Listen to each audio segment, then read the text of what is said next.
Mesdames, Messieurs, bonsoir et merci de suivre le 20h de la télévision du Burkina. À la une de l'actualité ce soir, le programme d'urgence pour le Sahel pourra mieux s'exécuter sur le terrain. Le gouvernement vient de signer une convention de financement avec la Commission européenne chargée du développement. Depuis Bruxelles, ce sont 32 milliards de francs CFA qui sont ainsi injectés dans ce programme. À Ouagadougou, l'enveloppe, elle, s'élève à près de 100 milliards de nos francs. Plusieurs institutions financières de la place apposent leur signature sur une convention destinée au financement du Fonds spécial routier du Burkina. Des précisions à suivre dans quelques instants. Et puis nous recevrons dans ce journal, sur ce plateau même, M. Aristide Tarnagda, Grand Prix littéraire d'Afrique noire 2017 depuis le 24 mai dernier. Il entre dans la cour des grands écrivains de la littérature africaine. Terre rouge, façon d'aimer est l'œuvre qui lui a valu cette distinction. Bienvenue à tous. Direction Bruxelles où se sont ouvertes ce matin les journées européennes de développement. Avant de revenir plus en détail et en images sur cette actualité, sachez que dans la soirée d'hier, toujours à Bruxelles, le chef de la diplomatie burkinabé a procédé à la signature d'une convention de financement avec le commissaire européen chargé du développement. 32 milliards de francs CFA sont ainsi débloqués pour accompagner le gouvernement burkinabé dans la mise en œuvre du programme d'urgence pour le Sahel. Le point avec nos envoyés spéciaux Urbain Benito Somé et Pascal Canet. 50 millions d'euros pour le Sahel burkinabé. Par cette signature de convention, la Commission de l'Union européenne accorde au Burkina Faso un appui budgétaire de plus de 32 milliards de francs CFA afin que le pays puisse mettre en œuvre son programme d'urgence pour le Sahel. Un accord signé en présence du chef de l'État burkinabé à quelques heures de l'ouverture officielle des Journées européennes du développement. De l'argent qui va permettre de passer aux actions concrètes sur le terrain. Cet argent va servir donc aux mêmes objectifs, à savoir donc à donner plus d'eau aux populations de la région du Sahel, à construire des CSPS, des centres de santé primaires, et également à donc doter les dispensaires de médicaments et à l'acquisition d'ambulances. Donc autant de choses qui permettent donc d'améliorer les conditions de vie des populations dans cette zone. Et également à renforcer la présence de l'État toujours dans la zone sahélienne. En accordant cet appui budgétaire au Burkina Faso, l'Union européenne espère contribuer à lutter contre le terrorisme qui se nourrit de la pauvreté, mais aussi réduire le flux migratoire vers l'Europe. La réponse militaire n'est pas la seule à apporter aux problèmes sécuritaires que nous vivons. Donc il faut une réponse de développement, il faut une réponse d'action concrète aux populations. Et c'est ce qui est en train d'être fait et c'est ce qui a amené le gouvernement à concevoir ce programme-là, ce programme d'urgence pour le Sahel. Cet appui budgétaire entre dans le cadre du fonds d'urgence pour le Sahel. Il est également prévu un autre appui de 950 000 euros, soit 60 millions de francs CFA, pour renforcer les capacités des structures déconcentrées de l'État au Sahel. La première tranche du programme d'entretien routier, elle aussi entièrement financée. Plusieurs institutions financières ont ainsi signé une convention de près de 100 milliards de francs CFA.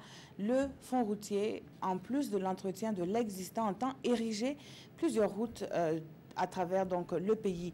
Explication avec Moussa Ouedraogo et Frédéric Etienne Bassenga.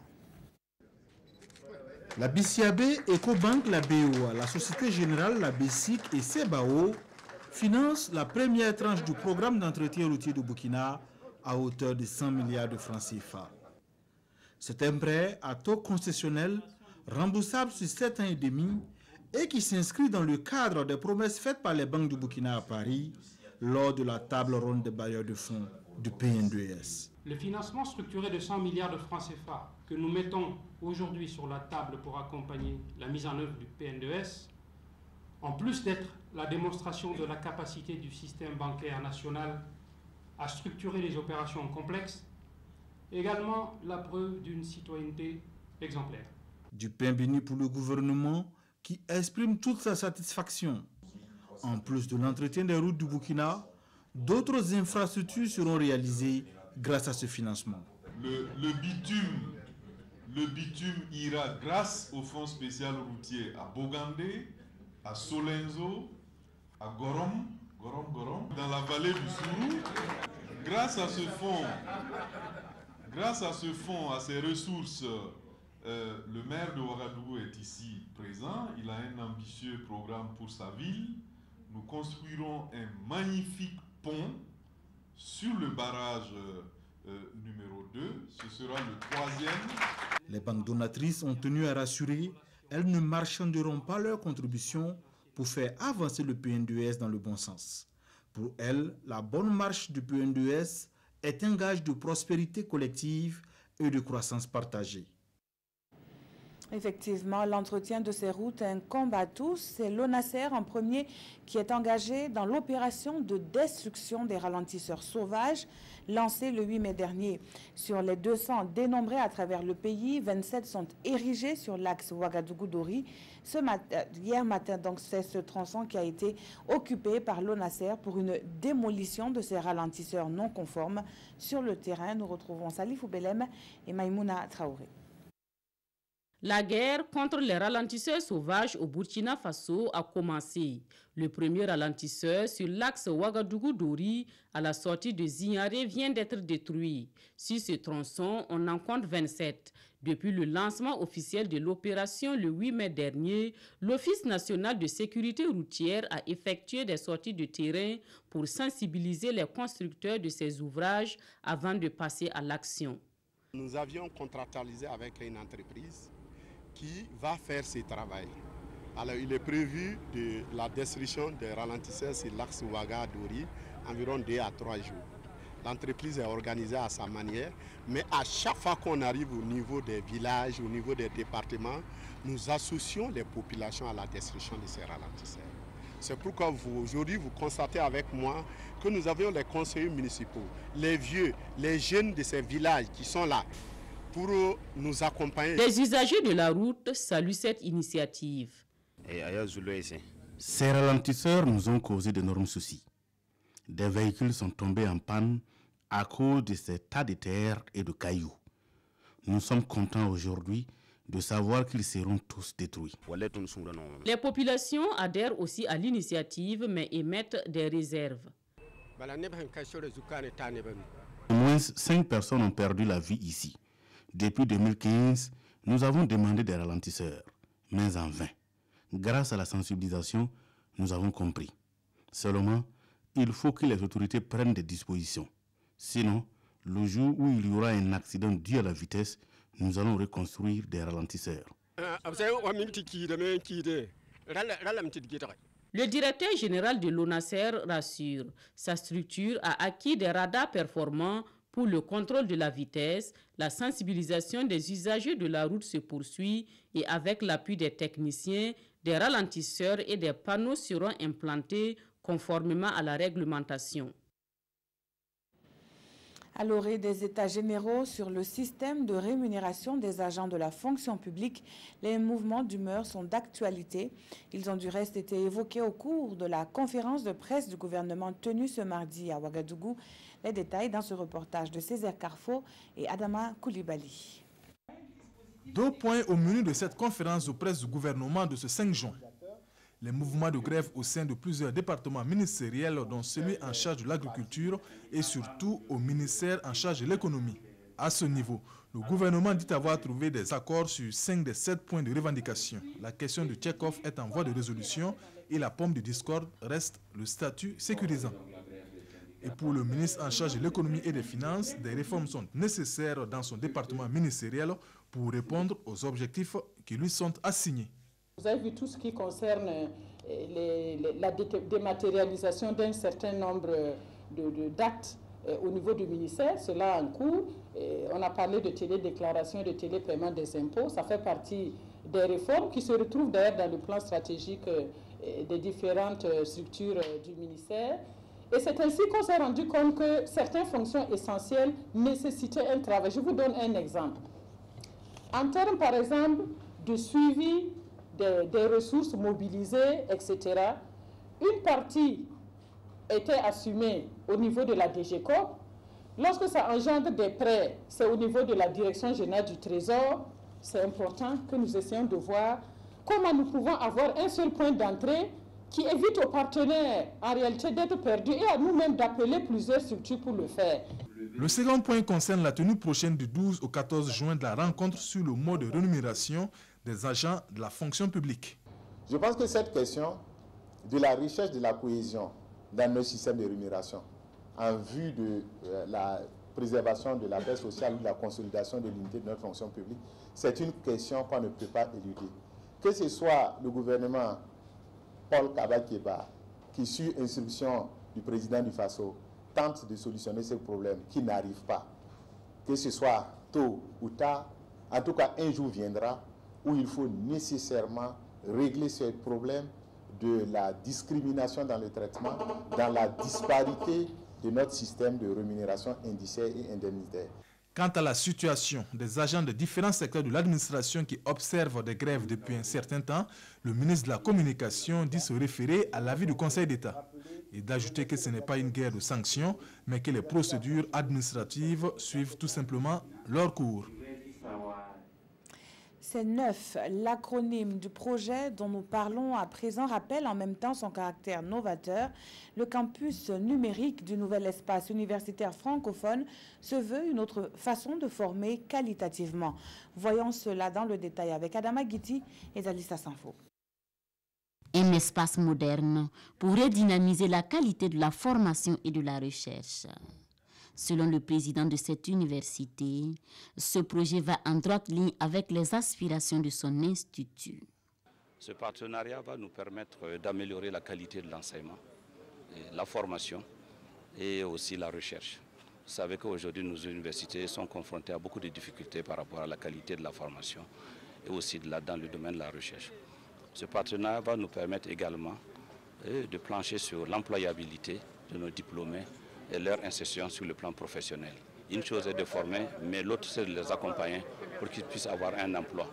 L'autre élément, c'est de rappeler aux universités la responsabilité sociétale que nous avons vis-à-vis de la population, puisque ces formations que nous avons dans nos universités doivent être des formations courtes, des formations professionnalisantes, permettant dans le cadre du LMD qu'un étudiant à partir de la licence puisse avoir une licence professionnelle et être inséré sur le marché du travail.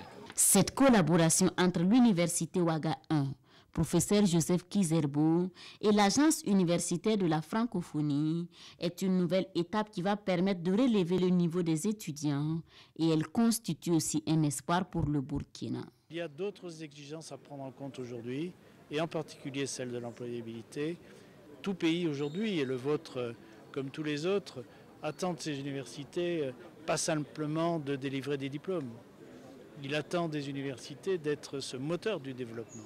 La mise en œuvre de ce projet est prévue pour la rentrée prochaine. Quant à la collaboration entre les deux institutions, elle date d'une vingtaine d'années. L'avènement des réseaux sociaux a fait naître certes un nouveau lexique, mais aussi un nouveau genre de militantisme. Les lanceurs d'alerte participent à l'amélioration de la bonne gouvernance. Cependant, sur le plan juridique et sous nos cieux, ils ne sont pas protégés, encore moins encadrés. C'est dans ce sens que des réflexions se mènent à Ouagadougou pour l'élaboration d'un projet de loi à l'endroit des lanceurs d'alerte. Panwadrogo, Jean Zongo et Aruna Marie nous en parlent. Toute personne physique ou morale peut révéler des informations sur des menaces ou des préjudices pour l'intérêt général. Il s'agit des lanceurs d'alerte, à ne pas confondre avec les activistes. Le Burkina Faso s'engage dans un processus d'élaboration d'une loi de création et de protection des lanceurs d'alerte. À travers cette rencontre, les différents acteurs vont harmoniser leur point de vue sur le concept pour éviter les amalgames et autres abus. Nous avons jugé qu'il était important d'aller donc dans l'élaboration de cette loi-là qui va nous permettre de lutter efficacement contre un certain nombre de dérives dans notre pays. Et il s'agira dans cette loi de définir ce que c'est qu'un lanceur d'alerte. La loi va permettre de protéger ce lanceur d'alerte-là et donc pour le mettre à l'aise pour donc réaliser ce travail qui va en tout cas aider la population à bénéficier des meilleurs services au niveau donc de l'administration. Les lanceurs d'alerte ont toute leur place dans la mobilisation sociale pour la sauvegarde du bien commun, même s'ils prennent parfois des risques. C'est important pour la bonne gouvernance puisque ça va lutter contre la corruption, ça va lutter contre la mauvaise qualité des services publics. Donc nécessairement c'est très important pour la bonne gouvernance et d'ailleurs c'est ce qui donc a amené les gouvernants à aller dans ce sens-là comme certains pays en Afrique. Selon Transparency International, 60 pays dans le monde disposent d'une législation pour la protection des lanceurs d'alerte. Le Burkina Faso veut ainsi intégrer cette liste avec l'entame de ce processus. Et l'OIM veut également protéger les migrants. L'Organisation internationale pour les migrations entend développer des systèmes efficaces de coopération entre les acteurs intervenant sur la question. La rencontre qui se tient à Ouagadougou est une aubaine pour le Burkina qui accueille chaque année des migrants en transit. Le détail avec Salifou Belem et Maxime Zongo. À l'instar de bien d'autres pays, le Burkina connaît d'intenses mouvements migratoires. Pour une meilleure gestion du phénomène, le gouvernement et ses partenaires ont alors entrepris de mettre en place de nouveaux mécanismes de suivi. Il est nécessaire que les acteurs qui sont sur le terrain puissent être capables, avoir la capacité d'identifier parmi ces groupes de personnes qui se déplacent les différentes catégories, les différentes vulnérables pour pouvoir apporter la réponse nécessaire. Une politique qui place le migrant et sa dignité d'être humain au centre de la préoccupation, voilà l'ambition de ce projet. Cette vision, une migration beaucoup plus ordonnée, humaine, sûre et qui profite au développement. Nous attendons à ce que l'ensemble de ces acteurs mutualisent leurs expériences et réfléchissent également pour avoir une approche consensuelle pour une gestion vraiment holistique de la question des migrants. La rencontre de Ouagadougou, qui va durer 2 jours, s'inscrit dans la dynamique d'une vaste campagne de protection et de réintégration durable des migrants et particulièrement les plus vulnérables. Le projet, qui est conduit par l'Organisation internationale pour la migration OIM, bénéficie de l'appui financier de l'Union européenne. L'économie verte en marche au Burkina, c'est en tout cas le vœu du département de l'environnement qui lance une campagne de partage d'expériences entre acteurs. Ce réseautage devrait amorcer la transition vers une économie verte inclusive. Précision avec Pawandrogo Janzongo et Zoubaviel David Dabiri. Le projet Switch Africa Green, financé par les Nations Unies et l'Union européenne, vise à accompagner 6 pays pilotes africains, dont le Burkina Faso, dans la promotion de l'économie verte. À travers ce forum, les responsables veulent donner plus de visibilité à Switch Africa Green et aux projets de promoteurs au niveau national. Le Burkina Faso s'est engagé dans une transition vers une économie verte. Et nous sommes également l'un des 6 pays pilotes en matière de transition vers l'économie verte qu'accompagnent les partenaires.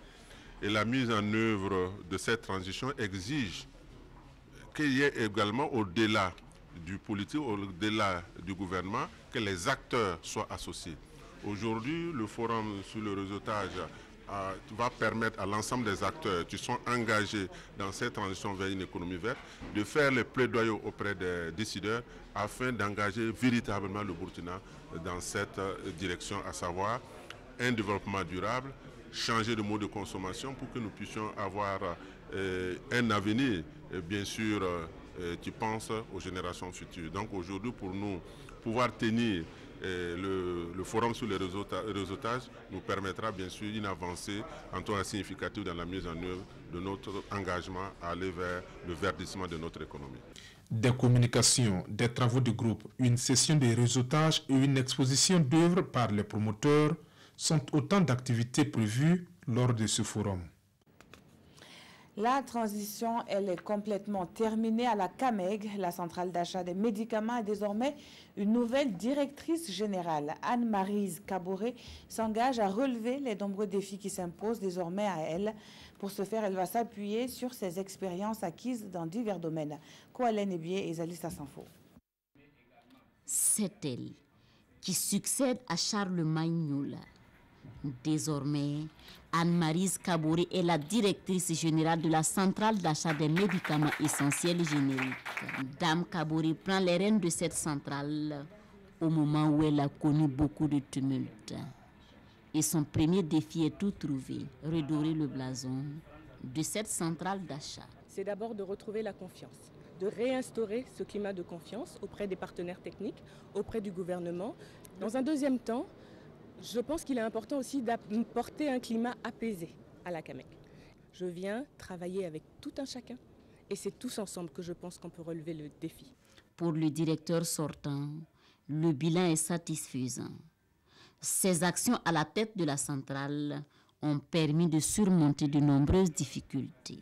À l'entame de mon mandat, j'avais 3 missions essentielles. La première étant de ramener la sérénité au sein de la CAMEC. Et la deuxième mission consistait à rassurer les fournisseurs afin que la disponibilité des médicaments soit améliorée. Et la dernière mission consistait à relire les textes et à engager le processus de recrutement du nouveau DG. Et à la fin de mon mandat, je dois dire que je suis pleinement satisfait. Anne-Marise Kaboré est pharmacienne de profession. Elle est titulaire d'un master spécialisé en management médical et en biotechnologie des industries de santé. Elle était jusqu'alors directrice des opérations commerciales chez Novartis, un groupe pharmaceutique. Sociologue de formation, dramaturge, metteur en scène, comédien, écrivain, la liste n'est pas exhaustive. Pour vous présenter Aristide Tarnagda, il fait la fierté du pays pour reprendre les mots du président du Faso. Et pour cause, le 24 mai dernier, Aristide Tarnagda a reçu le Grand Prix littéraire d'Afrique noire 2017, qui se cache derrière ce nom qui fait la une des réseaux sociaux. Réponse avec Jean-Emmanuel Ouedraogo et Olopoda. Aristide Tarnagda est un artiste aux multiples facettes, dramaturge, metteur en scène, comédien, écrivain. Un passage à l'université de Ouagadougou au département de sociologie, puis sur les planches au théâtre de la Fraternité sous la direction de Jean-Pierre Guingané.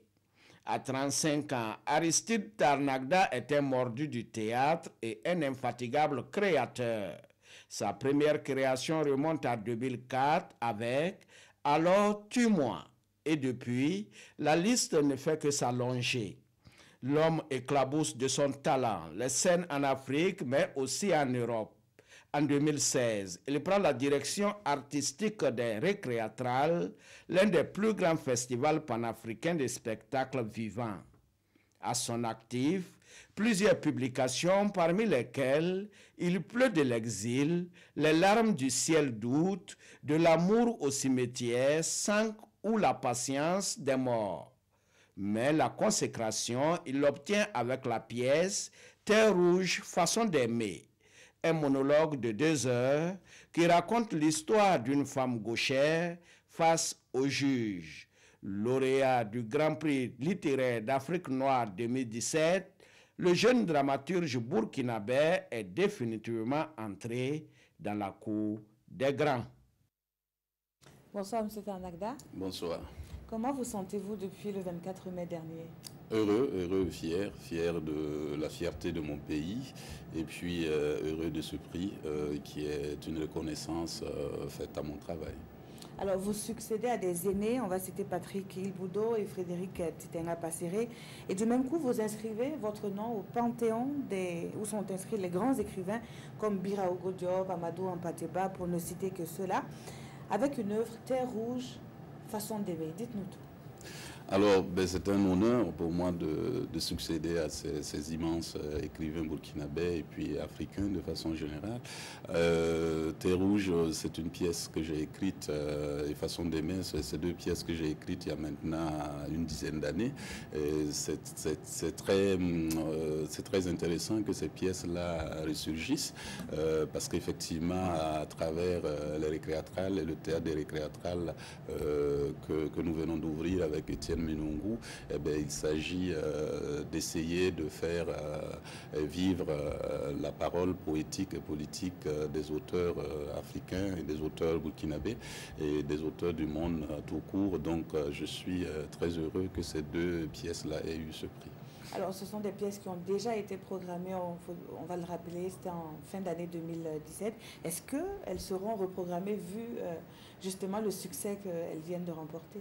Oui, j'espère, parce que quand on écrit des pièces de théâtre, le souhait c'est qu'elles soient jouées, elles soient vues par le public, parce que c'est un art vivant. Et donc, on est en train de voir, en tout cas, au niveau des théâtres, que je viens de parler, le théâtre des récréatrales, de pouvoir remonter, parce que ce sont la Terre Rouge, c'est moi-même qui le porte. Et puis, Façon d'aimer, c'est Doxignoula et Safoulata Kaboré, David le combattant. Donc, voilà, on espère pouvoir avoir les moyens de pouvoir jouer ces pièces. Ouais. Alors, c'est des pièces qui sont écrites. Où est-ce qu'on, justement, on peut se procurer justement les pièces? Est-ce que c'est possible de se les procurer pour les lire ou bien il faut forcément les vivre? Enfin, les deux. Les deux, parce que c'est de la littérature, mais comme je viens de le dire, c'est aussi un art vivant et les deux sont intéressants. Quand on regarde la pièce, il est aussi bien de la voir avec soi. Et donc, on peut se la procurer au théâtre des récréatrales à partir de la semaine prochaine. Voilà, c'est à Goumin, au siège des récréatrales dans la rue du Cartel, quoi. Merci à vous, M. Tarnagda, et toutes nos félicitations. Merci beaucoup. Je rappelle que vous étiez avec nous donc pour parler du Grand Prix de la littérature d'Afrique noire 2017, dont vous êtes le lauréat. La suite de ce journal, et je vous le disais tantôt, Bruxelles, où se sont ouvertes ce matin les journées européennes du développement. La femme et le développement durable occupent une place de choix à cette 12e édition des GED. Face à ses pairs, mais aussi aux personnalités européennes, le président du FASO a choisi de présenter la politique nationale en matière de promotion du genre. De Bruxelles, les précisions de nos envoyés spéciaux Urbain Benito Sommet et Pascal Canet. Les 12e journées européennes du développement mettent la femme au cœur du débat lié à la coopération pour le développement. Les femmes et les filles au premier plan du développement durable, protéger, autonomiser, investir, c'est le thème de la conférence qui réunit chefs d'État africains et personnalités de l'Union européenne. D'entrée de jeu, Jean-Claude Juncker, président de la Commission de l'Union européenne, précise que l'Europe ne veut pas et ne doit pas donner des leçons de développement. Elle veut juste promouvoir la multilatéralité malmenée ces derniers temps. Invité à partager son expérience en matière de genre, le président du FASO affirme que son pays a ratifié tous les traités et protocoles liés à la promotion du genre. Au plan interne, le pays dispose d'une politique nationale qui donne des résultats satisfaisants, même s'il reste beaucoup à faire. Aujourd'hui, nous pouvons dire que presque autant de filles que de garçons sont scolarisés dans le primaire avec un taux brut de scolarisation de 86,4% pour les jeunes filles. Cependant, des efforts doivent être accentués dans la scolarisation des filles au secondaire et au supérieur, car l'éducation reste un vecteur incontournable de la transformation de la vie de la jeune fille dans tous les secteurs de la vie d'une nation. Mieux, elle constitue une arme efficace de lutte contre les mariages précoces et toutes les autres pratiques qui relèvent d'une autre époque. Au plan de la santé, nous avons pris en 2016 la décision d'accorder la gratuité des soins aux femmes enceintes et aux enfants de moins de 5 ans, ainsi que celle du dépistage du cancer du sein et du col de l'utérus, afin de réduire le taux de mortalité maternelle et infantile.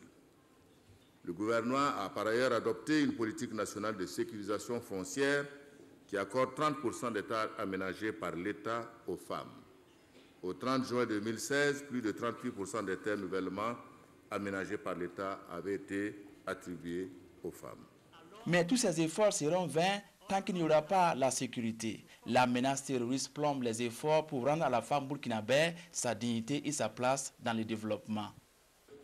Je ne saurais poursuivre sans évoquer le contexte sécuritaire, marqué par les attaques terroristes qui sont des facteurs de dégradation de la condition des femmes dans le Sahel et qui en paient un lourd tribut. C'est pourquoi il est important de développer des actions qui allient à la fois les problématiques de développement et de sécurité. Au Burkina Faso, nous avons mis en place un programme d'urgence pour le Sahel qui accorde une part importante à la lutte contre la pauvreté par la réalisation d'infrastructures socio-économiques en faveur des populations. Paul Kagame du Rwanda, George Weah du Libéria, la première ministre norvégienne, tous les intervenants abondent dans le même sens. Il n'y aurait pas de développement sans la femme. Mais selon les pays et les continents, elle est toujours victime de violences. D'où l'appel des stars de la musique africaine comme Youssou N'Dour à passer à l'action après cette conférence.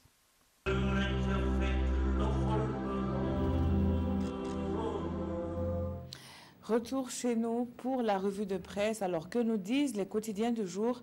Réponse avec Vincent Kiendrebogo. Bilan de la première session ordinaire de l'Assemblée nationale, 27 lois votées en 90 jours de travaux. Des lois, selon Sidoaya, pour renforcer l'arsenal juridique du Burkina Faso, parmi lesquelles la loi portant expropriation pour cause d'utilité publique et indemnisation des personnes affectées par les aménagements de projets d'utilité publique ou d'intérêt général, celle portant réglementation générale du renseignement et celle portant code pénal et la loi sur le statut de la police nationale. Autre point souligné dans le journal, le panel de haut niveau sur la gouvernance des ressources minières au Burkina Faso à la suite de l'enquête parlementaire sur la gestion des titres miniers et la responsabilité sociale des sociétés minières. Et l'une des recommandations est la création d'un fonds spécial d'appui à l'éducation et à la santé, financé par les sociétés minières, mais aussi par les téléphonies mobiles et les grandes sociétés d'État. Et en plus, il faut créer une usine de raffinage de l'or produit dans la sous-région, peut-on lire dans Sidoaya.